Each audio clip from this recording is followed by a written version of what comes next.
April 1st, 1984, a single gunshot in a Los Angeles bedroom ended one of the greatest voices in music history. But that was just the beginning of a story that spans 4 decades. Hey. 15 artists who shaped the sound of R&B and whose departures left holes in the music world that could never be filled. What kind of love is this that you're giving me? Some left us in their prime. Others fought through decades of transformation. A few went quietly. Others, their final chapters became headlines that shook the world. And she loved, I know you don't do it to you. Number 1, Marvin Gaye. Mother, there's too many. April 1st, 1984, 44 years old, Los Angeles, California.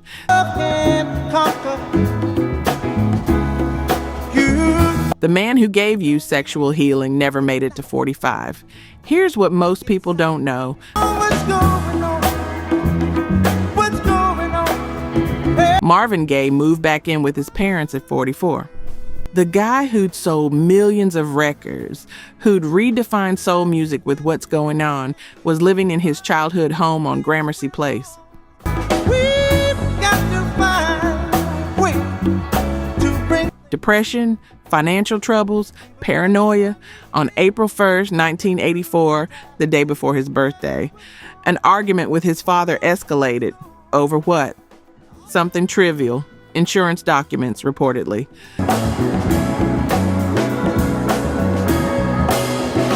But the tension between Marvin and Marvin Gaye Sr. had been building for years. Jealousy, control, unresolved trauma that stretched back decades. I wanna know. One shot to the chest, then another. Marvin Gaye was pronounced dead at California Hospital Medical Center, 1:01 p.m. Talk to me, honey, so you can see. His father, a minister, would plead no contest to voluntary manslaughter. The gun, Marvin had given it to him as a gift. Here's the pattern interrupt you need to understand. What's going on?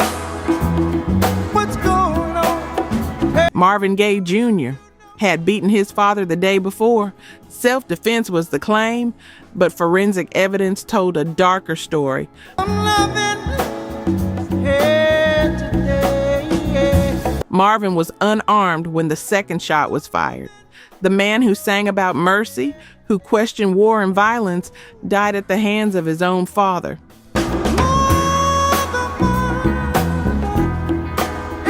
His funeral drew over 10,000 mourners. Stevie Wonder and Diana Ross were pallbearers. And here's the kicker. What's going on? In the months before his death, Gaye had told people he wanted to die. He'd attempted suicide before. Some who knew him wondered if the fight with his father was, in some unconscious way, exactly what he'd been looking for. Punish me with brutality. What's Going On asked questions America wasn't ready to answer. Marvin Gaye left before anyone had the chance to ask him the same thing. Talk to me, so you can see. Number 2, Aaliyah.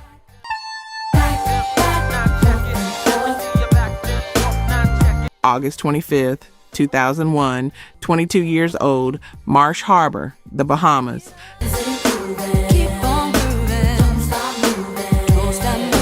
4 albums, 1 video shoot in the Bahamas, 1 plane that should never have taken off. Now's the time for you to make your move to the dance floor. Aaliyah Donna Houghton wasn't supposed to be on that plane. The shoot for Rock the Boat had wrapped. The crew was ready to leave, but there was a problem. The plane was a twin-engine Cessna 402B, and it was overloaded by hundreds of pounds.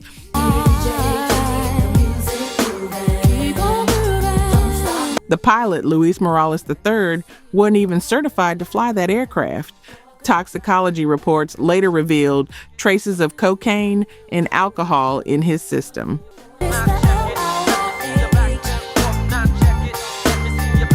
Aaliyah was reportedly hesitant. She'd been given a sleeping pill for anxiety. By the time the plane attempted to take off at 6:45 p.m. on August 25th, 2001, she was asleep in her seat.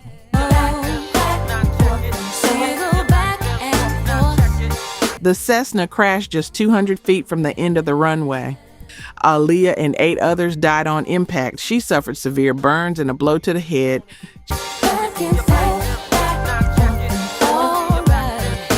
She was 22. Here's what gets me. Aaliyah had just started redefining what R&B could be. Age ain't nothing but a number, 1 in a million.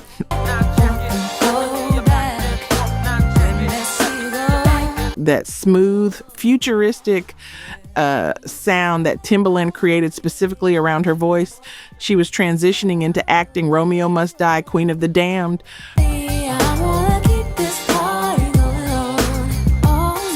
Her star wasn't rising, it had already risen.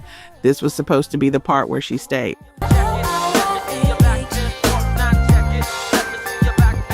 The investigation found that Blackground Records had pressured the group to leave immediately, despite warnings about the aircraft's weight limits.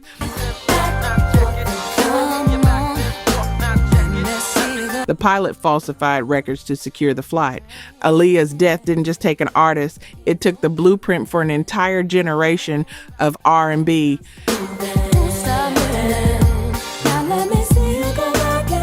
When people talk about the sound of the early 2000s, they're talking about the path Aaliyah was carving before it abruptly ended on a runway in the Bahamas.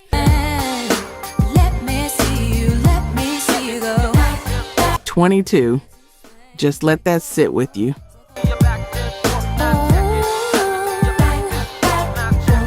Real talk. Only 9% of you are subscribed. That hurts. We're spending hours digging through archives, fact-checking every detail, bringing these stories back to life. And if you're watching this far, you clearly care. So hit subscribe. It's free and takes 2 seconds. Now, to my subscribers, barely any of you have joined the membership. And honestly, that stings even more. You know the work we put in. You keep coming back. If these videos have ever made you feel something, if this music means something to you, join the membership. It's $1 coffee a month and it's the only way we keep this going. Let's build this together. All right, back to it. Number 3, Barry White.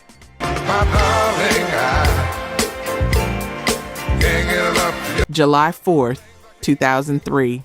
58 years old, Los Angeles, California. What kind of love is this that you're giving me? The voice. That's what people remember. Deep, impossibly deep. The kind of bass that didn't just fill a room, it commanded it.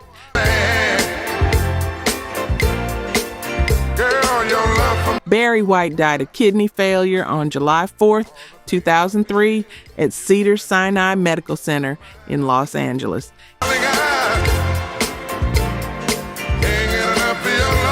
He was 58 years old. Cause of death, chronic hypertension and kidney failure, exacerbated by years of struggle with his weight. But here's the thing they don't tell you in the tributes.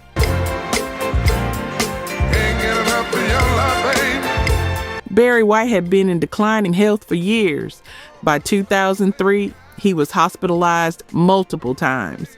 His kidneys were failing. His weight, which had fluctuated dramatically throughout his life, had put unbearable strain on his heart and organs.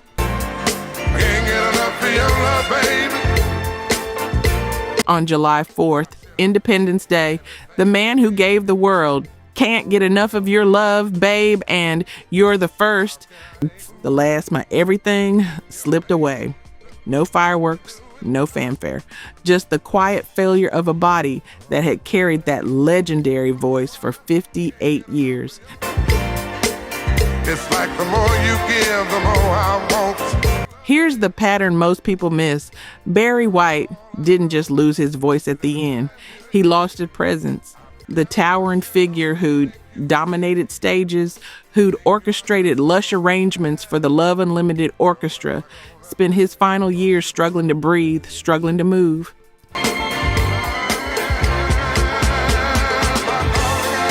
The irony? Barry White built a career on songs about intimacy, romance, desire, but his final years were defined by isolation, medical procedures, hospital rooms, the slow erosion of the body that had once been his instrument.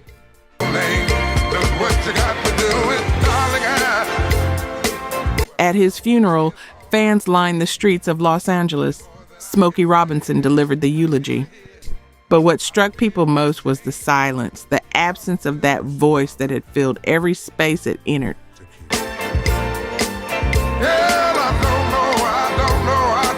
Barry White wasn't just a singer, he was a sonic architect. And when he left, he took a whole register of R&B with him.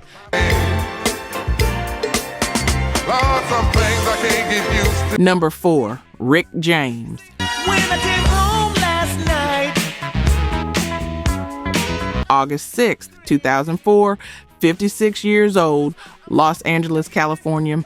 I bet you. I make you holler, you had enough. Super freak. That's the word that followed Rick James everywhere. The title of his biggest hit, the persona he couldn't escape, the lifestyle that ultimately consumed him. Out all night just dancing. You say, let's go home. Come on, Rick. Rick James died in his sleep on August 6th, 2004, at his home in Burbank, California. He was 56.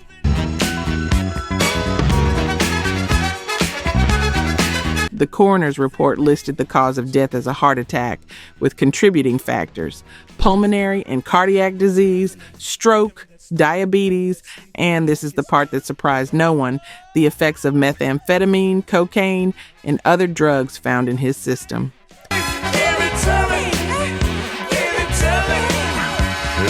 Rick James didn't overdose. His heart just gave out. Decades of abuse finally caught up, but here's what people forget. Funky stuff, give it to me. Give me that stuff, that funk, that sweet, that funky stuff. Rick James was more than super freak. He was a pioneer of punk funk, a genre-defining artist who blended rock, funk, D, and soul in ways that influenced everyone from Prince to hip-hop's golden age. I bet you. I make you holler, you had enough. MC Hammer sampled Super Freak for You Can't Touch This, one of the biggest hip-hop hits of the 90s. Rick James's sound was everywhere, even when he wasn't.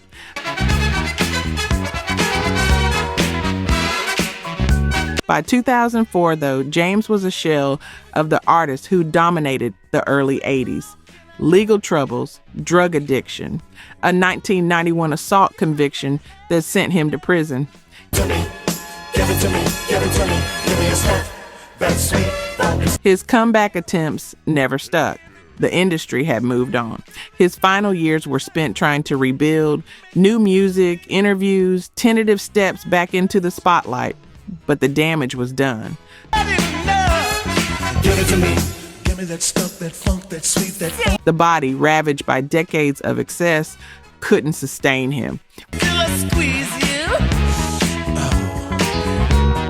Maybe. When they found him on August 6th, he'd been dead for hours, alone, in a home in Burbank.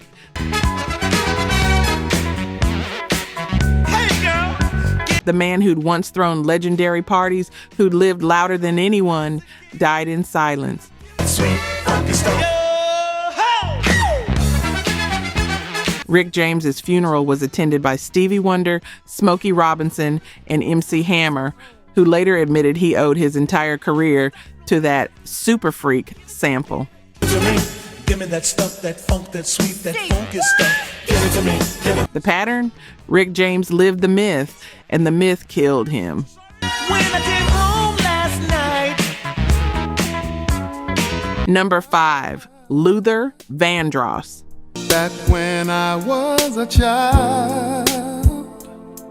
July 1st, 2005, 54 years old, Edison, New Jersey. Another chance, another walk. The velvet voice. That's what they called Luther Vandross. Smooth, controlled, impossibly precise. A voice that could make you believe in romance even if you'd never felt it. To him, he'd make me laugh just to comfort me. Luther Vandross died on July 1st, 2005 at JFK Medical Center in Edison, New Jersey. Play a song that would never, ever end, 'cause I'd He was 54. The cause, complications from a stroke he'd suffered 2 years earlier in April 2003. I pray for her. But here's the part most people don't know. Luther Vandross never fully recovered from that stroke. To dance with my father again. The man who could hit notes with surgical precision lost the ability to speak clearly. Innocence. My father would lift me. He was paralyzed on one side. He spent the last 2 years of his life in rehabilitation, fighting to regain basic functions. Imagine that. Do just what my mama said. Later that Luther Vandross, the guy who gave you Never Too Much, Here and Now, Dance with My Father, couldn't even talk by the end. The stroke hit him on April 16th, 2003 at his home in Manhattan. every night I fall asleep, and this is all I am. For 2 years, he lived in near total seclusion. Friends said he was devastated, not just by the physical limitations, but by the knowledge that the voice, the instrument that defined him, was gone. To get my way, I would run from her. On June 30th, 2005, Luther's condition deteriorated. By the next day, he was gone. No final album, no farewell performance, just the quiet end of a voice that had defined R&B for 3 decades. Usually, but dear Lord, she's dying. His funeral at Riverside Church in New York drew thousands. And I knew for sure I was loved. Patti LaBelle, Stevie Wonder, Aretha Franklin, they all came to pay tribute. But what struck people most was the absence. No Luther performance. No one could replicate what he did. And I'd hear how my mother cried for him. Luther Vandross spent his entire career perfecting romance through song. But he never married. He kept his personal life intensely private. And in the end, he died alone. His voice silenced long before his heart stopped. Another dance with him. The man who sang "A House Is Not a Home" spent his final years in exactly that, a house that, without him, was empty. Love, love, love, to dance with my father. Number 6, Gerald Levert. Girl, you know I'll do just about anything. November 10th, 2006, 40 years old, Cleveland, Ohio. Look down my love, 'cause it's true. Baby, hold on. Cause of death, accidental overdose of prescription medication. Gerald Levert died on November 10th, 2006. And who was there to comfort you? His cousin found him unresponsive at his home in Newberry Township, Ohio. By the time paramedics arrived, it was too late.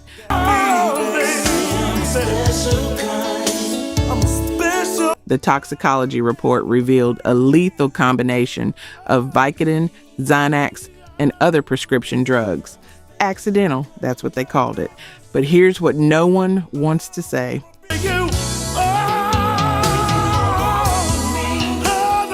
Gerald Levert had been in pain physically and emotionally for years.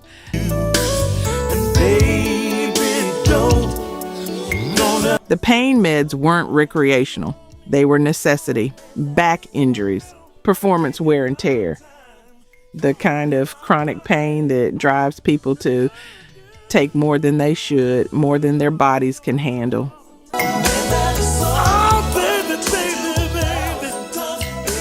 Gerald Levert wasn't supposed to die at 40. He was at the peak of his career. Solo success, Levert reunion albums, collaborations with LSG, Keith Sweat, and Johnny Gill. There when he made you cry. He was working on new music, planning tours. He had everything ahead of him. But the drugs, legal, prescribed, mismanaged, took him anyway. I'ma stay there. I promise, baby, I'll be there. His father, Eddie Levert of the OJs, was devastated. Gerald was his son, his musical partner. They'd recorded duets together, and now Eddie had to bury his boy. When he said bye, bye, bye, bye, baby. The funeral was massive. Stevie Wonder, Patti LaBelle, Mary J. Blige, everyone came. Gerald's casket was carried into the church as his own voice played overhead, "Made to Love You." The irony wasn't lost on anyone, but here's the kicker. See a smile on your face. Gerald Levert's death didn't end the tragedy for the Levert family. 16 months later, his brother Sean Levert died in a Cleveland jail cell under suspicious circumstances.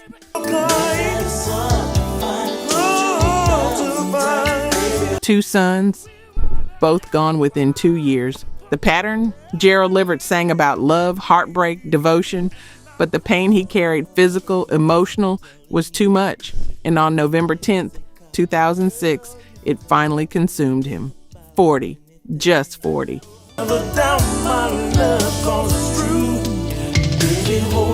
Number 7, James Brown. I feel good.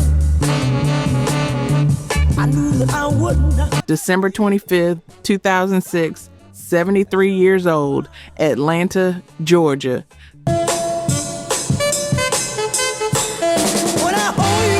The godfather of soul, the hardest working man in show business, Mr. Dynamite. I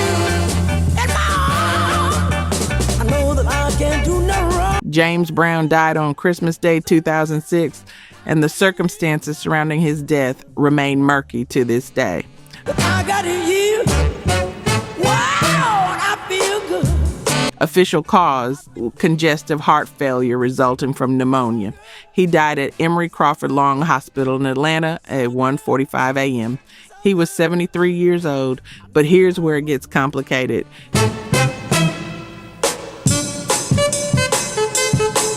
James Brown was admitted to the hospital on December 23rd with what appeared to be pneumonia. He seemed to be recovering. Doctors said he'd be fine. Then, in the early hours of Christmas morning, his condition suddenly deteriorated. I feel nice. By 1:45 a.m., he was gone. Too fast, according to Dr. Marvin Crawford, the physician who signed Brown's death certificate. So nice. So nice. Crawford later stated publicly that he was suspicious the decline didn't match the diagnosis. He recommended an autopsy. Brown's daughter declined. Sugar and spice. I feel nice. In 2017, a CNN investigation uncovered allegations from multiple associates claiming James Brown may have been murdered. Witnesses reported suspicions of foul play. One friend took a vial of Brown's blood from an IV line, hoping it could one day prove something. I feel nice. Sugar and spice. To this day, the case remains open in some circles, but officially, pneumonia, heart failure, natural causes. Here's the pattern. Feel nice. Sugar and spice. James Brown revolutionized music. Get up, I feel like being a sex machine. Papa's got a brand new bag. I got you, I feel good. He created funk. So good. I got you. Hip-hop was born from his breaks. Every genre of modern music owes something to James Brown, but his final years were chaos, legal battles, domestic violence allegations, financial disputes. So nice. So nice. I got you. A life lived at maximum intensity that refused to slow down even at 73. Nice. Sugar and spice. When he died, the tributes were global. 3 public funerals. Michael Jackson performed. Al Sharpton delivered eulogies. The Apollo Theater opened its doors for a public viewing. Lines stretched for blocks. I knew that I wouldn't. So good. The godfather of soul left on Christmas Day, and with him went an era that will never return. Sugar and spice. Number 8, Teddy Pendergrass. Close the door. Let me give you a you. January 13th, 2010, 59 years old, Bryn Mawr, Pennsylvania. Stay long, just to hold you. Teddy Bear. That's what fans called him. The bedroom crooner with the raspy masculine voice that sold millions of albums and filled concert halls with women screaming his name.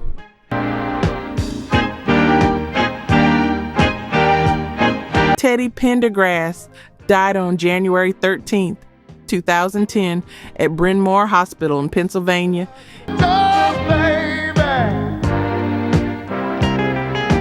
He was 59, cause of death, respiratory failure, complications from colon cancer surgery he'd undergone 8 months earlier.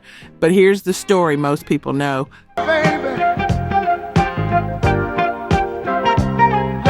March 1982. Teddy Pendergrass crashed his Rolls Royce on Lincoln Drive in Philadelphia. The accident left him paralyzed from the chest down.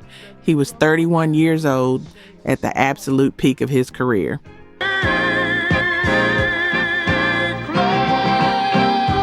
For 28 years, Teddy Pendergrass lived in a wheelchair. He recorded from it, performed from it, built a foundation to help others with spinal cord injuries. No need to worry no more. But the voice, that powerful, raw instrument, was never the same. The paralysis affected his breathing, his projection. He could still sing, but not like before. Just to hold you in my. By 2009, Pendergrass was battling colon cancer. Surgery in June seemed successful, but complications arose. Respiratory issues, hospital visits, a slow decline. Girl, it's me and you now. On January 13th, 2010, surrounded by his wife Joan, Teddy Pendergrass took his last breath.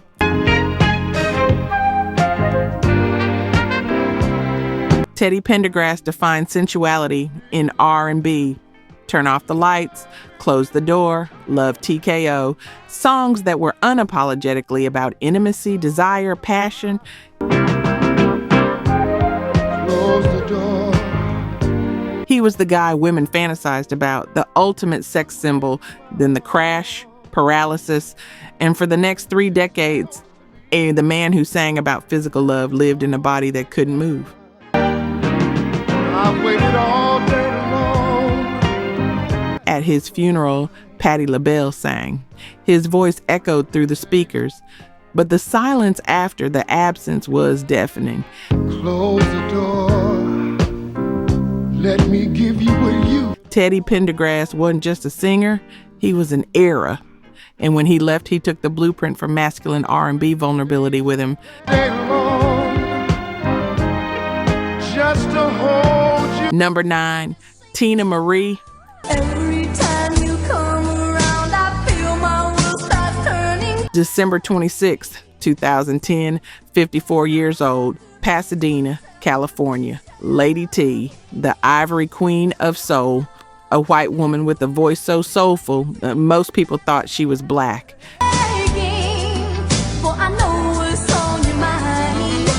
Teena Marie was found dead at her home in Pasadena on December 26, 2010. Her daughter Aaliyah Rose discovered her.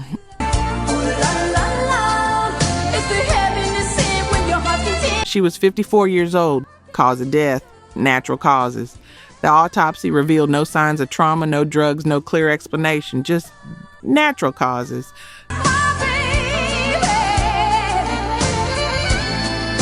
A seizure a month earlier had hinted at neurological issues, but nothing definitive. Here's what makes Teena Marie's story different.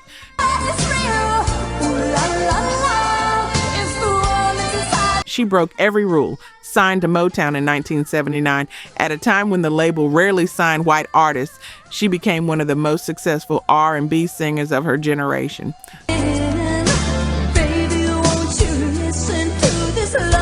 Lover Girl, Square Biz, I Need Your Lovin', all massive hits. But here's the kicker.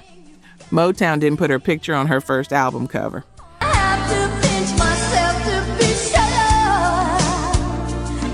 They wanted people to hear the voice without knowing she was white.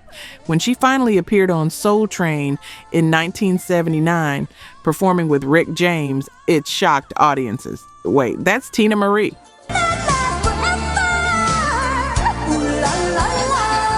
She mentored under Rick James. They were close. Creative partners? Maybe more. Their duet Fire and Desire remains one of the most iconic collaborations in R&B history.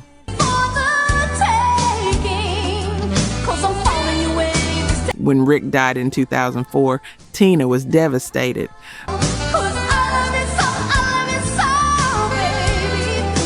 By 2010, Teena Marie had released Congo Square, her final album. She was still performing, still creating.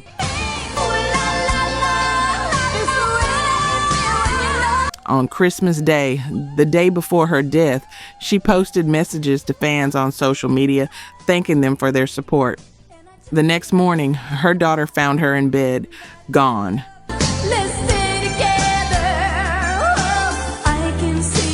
The pattern? Teena Marie spent her entire career defying expectations, racial, it's gendered, musical. She proved soul wasn't about skin color, it was about soul.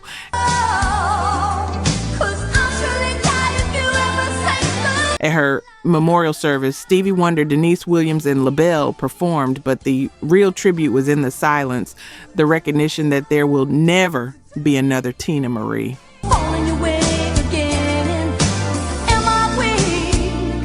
She left at 54, too soon. But her voice, that unmistakable, soulful, genre-defying instrument, echoes forever.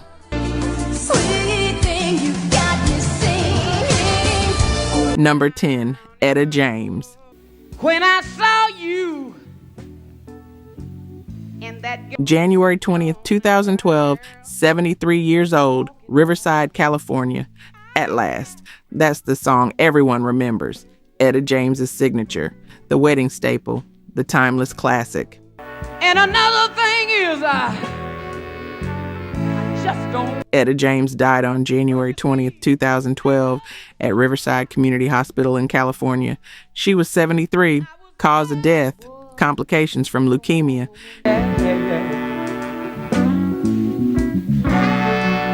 She'd been diagnosed in 2010 and battled the disease for over a year. But by late 2011, doctors said it was terminal. Here's what people forget.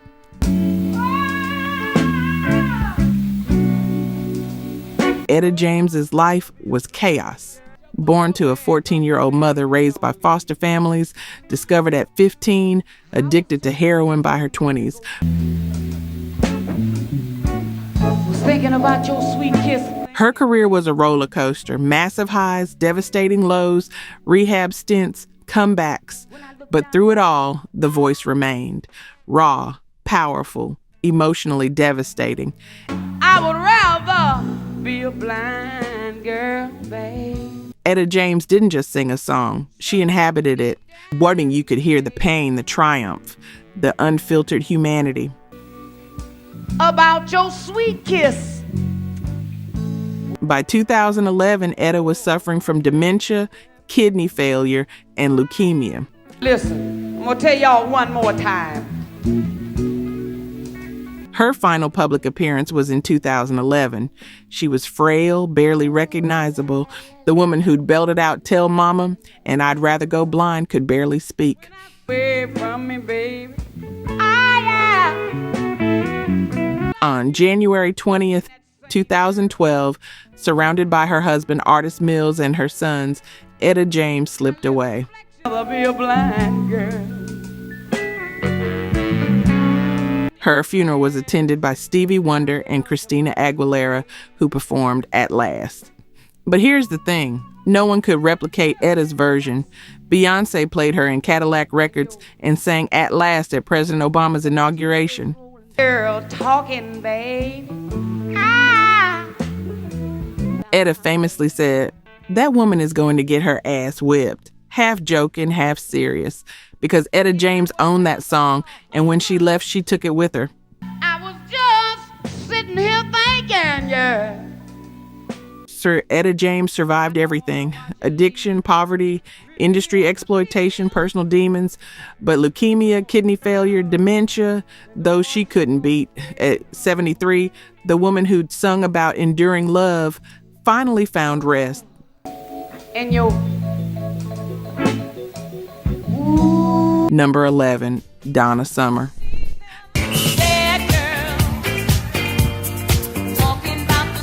May 17th, 2012, 63 years old, Naples, Florida, the queen of disco, 5-time Grammy winner, the voice behind Hot Stuff, Bad Girls, Last Dance.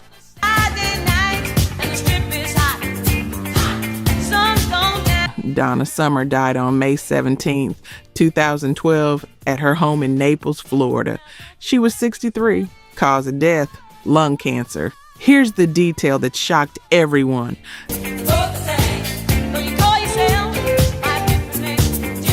Donna Summer was not a smoker, never had been. So how did she develop lung cancer? Her family believed it was connected to 9/11.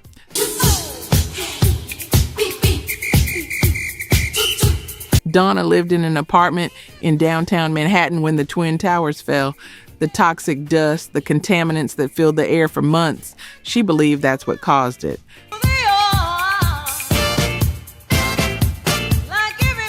The cancer was aggressive.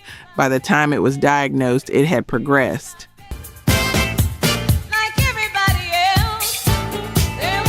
Donna fought, but quietly. She didn't make public statements. She didn't do farewell tours. She just handled it privately, surrounded by family.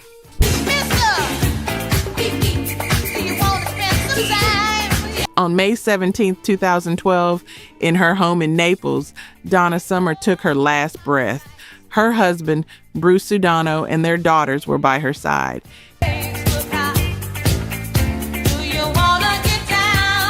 Here's the pattern. Donna Summer defined an era. The late 70s and early 80s belonged to disco, and disco belonged to Donna.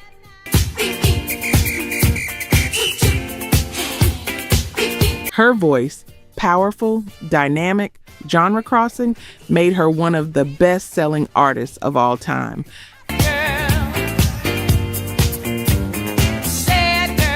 But by 2012, disco was a relic, a punchline.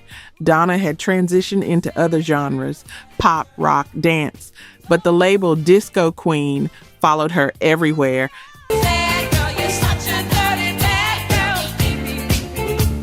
At her funeral in Tennessee, David Foster performed The Prayer with Natalie Grant, but the real tribute came later.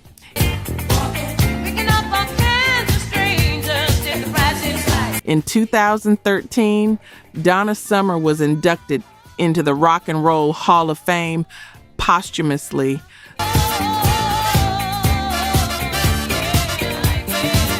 The woman who made the world dance died quietly in a home in Florida from a disease she likely contracted while living through one of America's darkest days.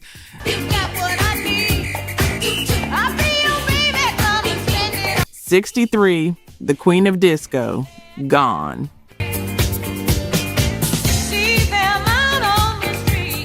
Number 12, Whitney Houston.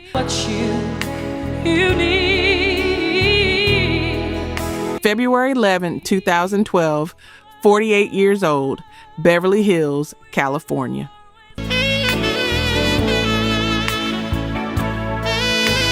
The voice. That's all you need to say. Whitney Houston had the voice. Treat you kind, and I hope. Whitney Houston died on February 11, 2012, in a bathtub at the Beverly Hilton Hotel in Beverly Hills, California.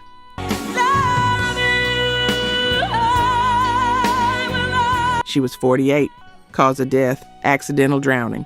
But the autopsy revealed contributing factors: heart disease and cocaine use.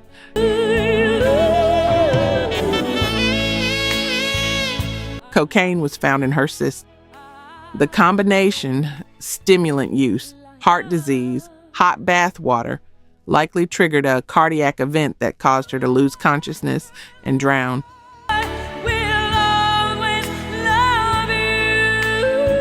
She died the night before the Grammy Awards. Clive Davis's pre-Grammy party was happening downstairs. Whitney's body was removed from the hotel while the music industry celebrated just floors below. Here's what people forget.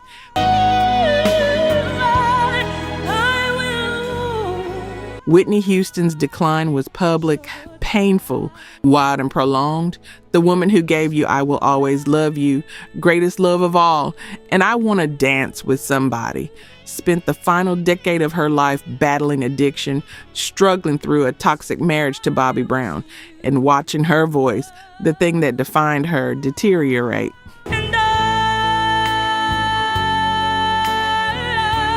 By 2012, Whitney was trying to make a comeback. New music, a role in Sparkle, her final film, but the damage was done. Her voice was a fraction of what it once was. Her body, ravaged by years of substance abuse, couldn't sustain her.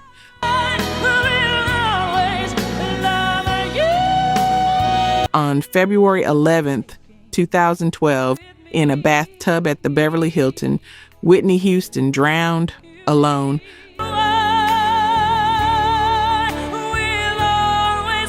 Her funeral was held at New Hope Baptist Church in Newark, New Jersey, the church where she'd sung as a child.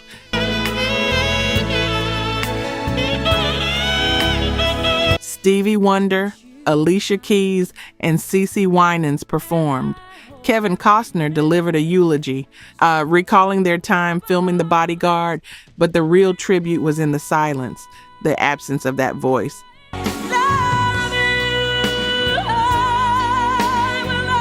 Whitney Houston had everything: talent, beauty, success, but the industry, the pressure, the demons, they consumed her. And on February 11, 2012, the voice was silenced.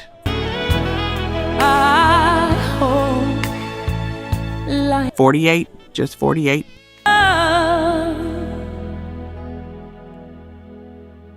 Number 13, Natalie Cole. This will be an everlasting love. December 31st, 2015, 65 years old, Los Angeles, California. You've got no friends to spare. Oh, this will be. The daughter of Nat King Cole, 9-time Grammy winner. The voice behind unforgettable This Will Be, I've Got Love on My Mind.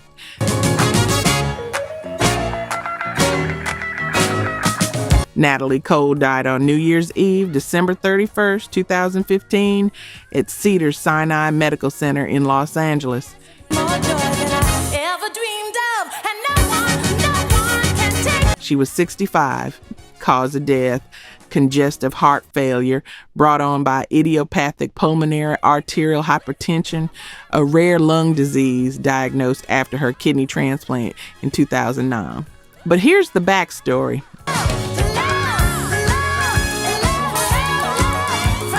Natalie Cole battled hepatitis C for decades, a result of intravenous drug use during her years of addiction in the 1970s and 80s.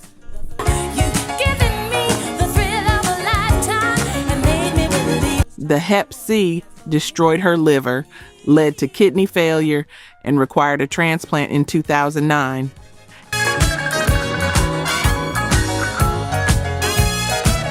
After the transplant, she was diagnosed with IPAH, pulmonary hypertension, that made it difficult for her heart to pump blood through her lungs. It's a progressive disease. There's no cure. Will be an everlasting love for me. For 6 years, Natalie performed, traveled, recorded, all while managing a condition that was slowly killing her.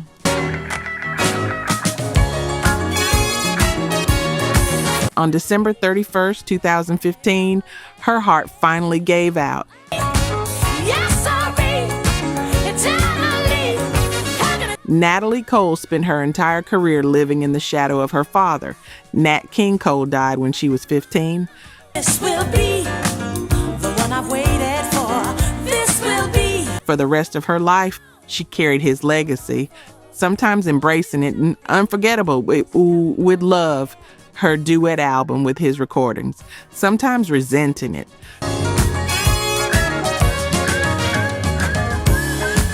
Her biggest commercial success came from singing with her dead father.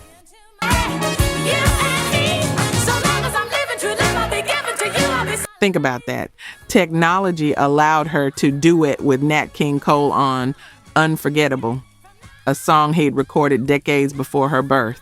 And I'm so glad that you rectified my mind. It won her multiple Grammys, but it also cemented her identity as Nat's daughter, not as Natalie.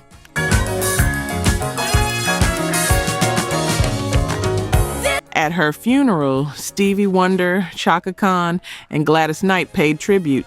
But the real tragedy was the wasted potential. The years lost to addiction, the health issues that plagued her final decade.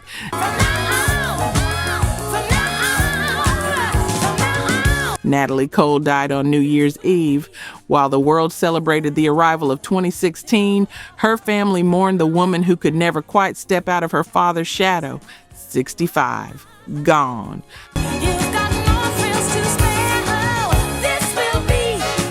Number 14, Prince. I guess I should know by the way you parked your car sideways. April 21st, 2016, age 57 years old, Chanhassen, Minnesota. You need a love that's gonna last. Guess I should close. The purple one.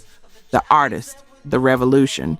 Makes it alright. You say, baby, I ain't got enough gas. Oh. Prince Rogers Nelson died on April 21st, 2016, in an elevator at his Paisley Park estate in Chanhassen, Minnesota. He was 57 years old. Cause of death, accidental fentanyl overdose.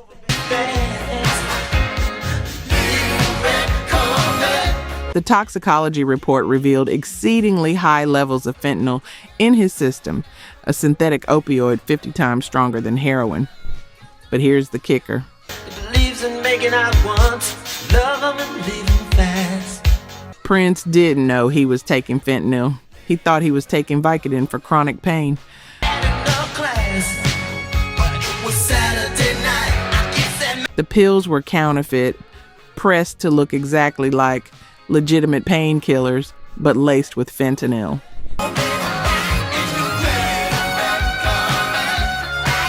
6 days before his death, Prince's private jet made an emergency landing in Moline, Illinois. I felt a little ill when I saw all the pictures. He'd overdosed mid-flight and had to be revived with Narcan. He's on a James. He's on the verge of being obscene. Publicly, his team said it was the flu. Privately, his inner circle knew Prince was addicted to pain medication.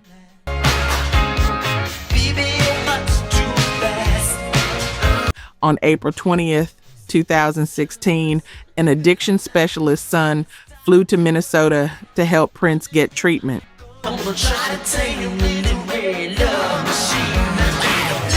He arrived on April 21st. Too late. Prince was found unresponsive in an elevator, dead for hours.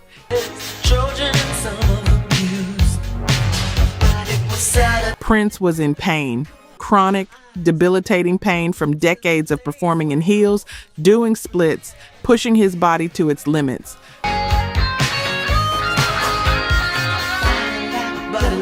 The pain meds started as necessity. They became dependency. And on April 21st, 2016, they became the thing that killed him.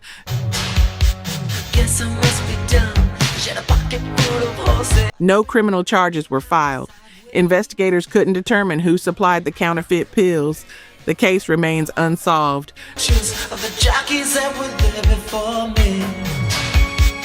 Prince's death shook the world. Tributes poured in from every corner of the music industry. Buildings around the globe lit up in purple. The next day, our radio stations played nothing but Prince.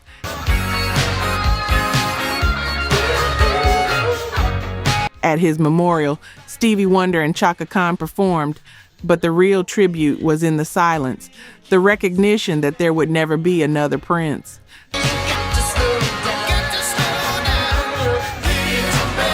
Prince lived on his own terms.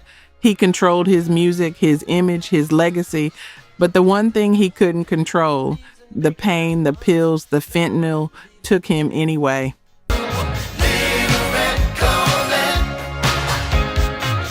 57, the artist, gone.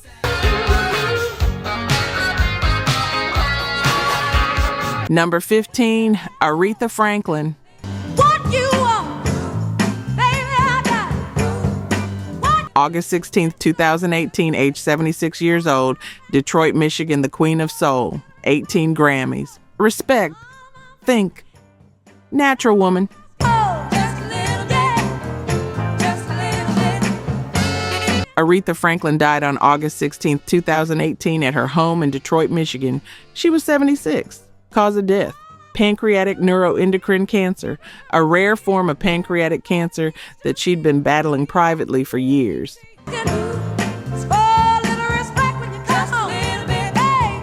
Here's what most people didn't know. Aretha had been diagnosed years earlier. She kept it private, canceled concerts, lost weight, but never told the world.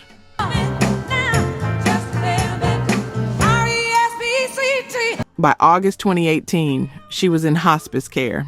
Her family gathered, and on August 16th, surrounded by loved ones, Aretha Franklin took her last breath.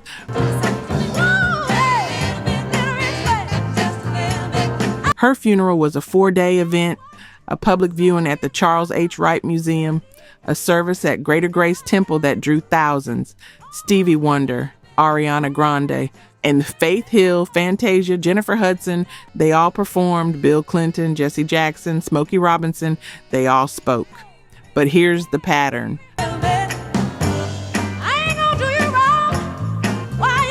Aretha Franklin was the queen, the voice, the standard. Every female vocalist since Aretha has been compared to her, and none have matched.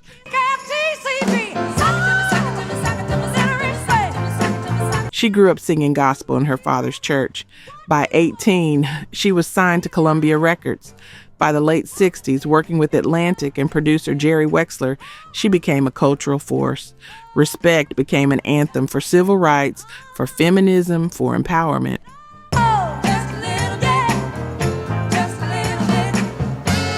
Aretha's voice wasn't just technically perfect, it was truth. You couldn't fake what she did. You couldn't manufacture it. Either you had it or you didn't, and Aretha had it.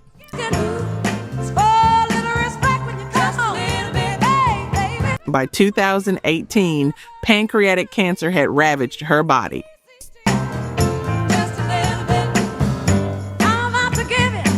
The woman who could belt out notes that shook concert halls could barely speak. The voice, the instrument that defined her, was gone long before her heart stopped.